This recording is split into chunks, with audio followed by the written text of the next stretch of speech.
Pentagon says the United States has not declared war on North Korea, so it's a continued general war of words. When do we reach the final straw? You reach the straw that the Congress would have to make a decision as to whether a war or not. If North Korea took a shot or attempted to take one of our aircraft down, especially over international airspace. And they have done that in the past, incidentally. This particular time, I'm not sure whether they have the capability to be able to take down a stealth bomber. If that happened, that would certainly be the straw that broke the camel back. What type of military action are we talking about if that's exercised? If they attempted to take one of our aircraft, we would certainly launch a strategic placement of ordnance along, especially north of the border of the DMZ, where all the conventional artillery is placed, because that would be the first thing that North Korea would do to take it out on South Korea.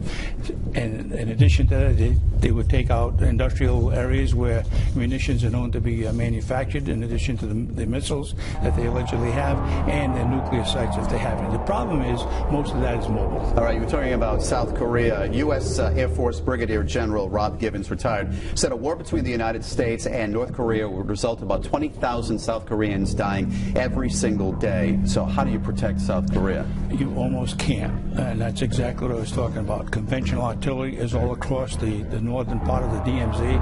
I was there, I saw that. It's all geared and specifically targeted to Seoul and the higher populated areas of South Korea. To be able to take all that out at the same time is almost impossible. All right, finally, General, how does China play a part of it? You've been saying it all along. They're key in all of this. China said that if North Korea started the action, they would stand by and not do anything. I have a little bit to understand on that one. They said the same thing in 1950. If we started it, allegedly, then they would come to the aid of North Korea. And now, let's go back to October 1950.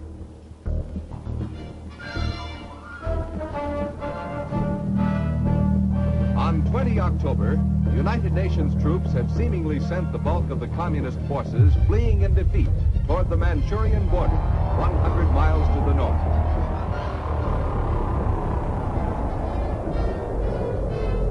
From west to east, U.S., British, and South Korean troops are pursuing the disintegrating communist forces. By 27 October, South Korean troops have reached the Manchurian border on the Yellow River near Chosan, and other UN forces have advanced against virtually no opposition.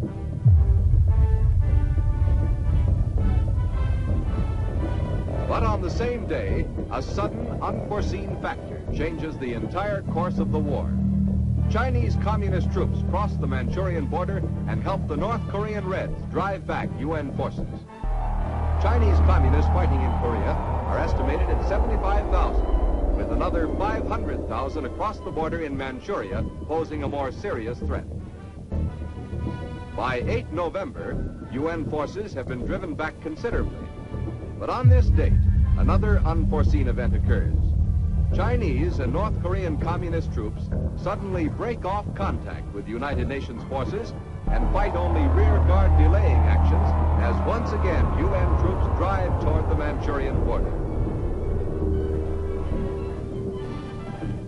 On 20 November, another United Nations unit reaches the Manchurian border.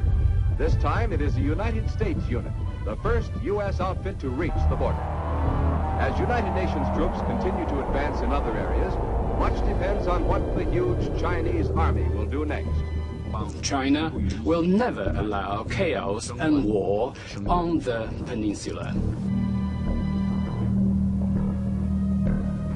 The first sign of the growing threat from China. Captured in East Coast battles 50 miles from the Manchurian border, these troops belong to Chinese Red Army divisions in the combat zone. Chinese and North Korean captives are brought out of the hills to Wonsan and Hamhung.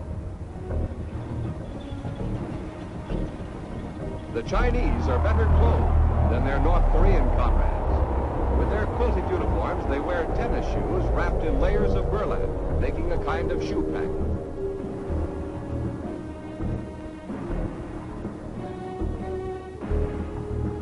In contrast with the Chinese, the North Koreans are in rags at this stage of the war.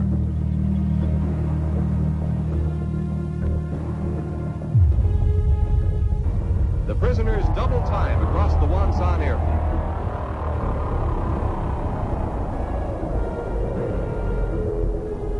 They are being marched to landing craft, which will take them to Busan. Since the beginning of the war, the North Koreans have suffered 460,000 casualties, including the dead, wounded, and captured. 130,000 Red prisoners have been taken at this time. 2 women are in this group. I believe I've mentioned that President Trump, well, it's his first presidential term and he's gaining momentum. He's building up his experience in this field. And we had a dialogue on this issue. He listens to what I'm saying. He listens to my arguments. Well, I know that everything that's happening in North Korea is quite irritating for them. We understand that. But any actions aimed at undermining the NSC resolution compliance, we are condemning that. And on North Korea, very quickly. The foreign minister said you have declared effectively war on North Korea, and the North Korean government has threatened to shoot down or aim at American planes flying in international airspace. I'd like your reaction. Okay, well, I'll answer the second one first. We are totally prepared for the second option, not a preferred option, but if we take that option, it will be devastating, I can tell you that, devastating for North Korea. That's called the military option. If we have to take it, we will.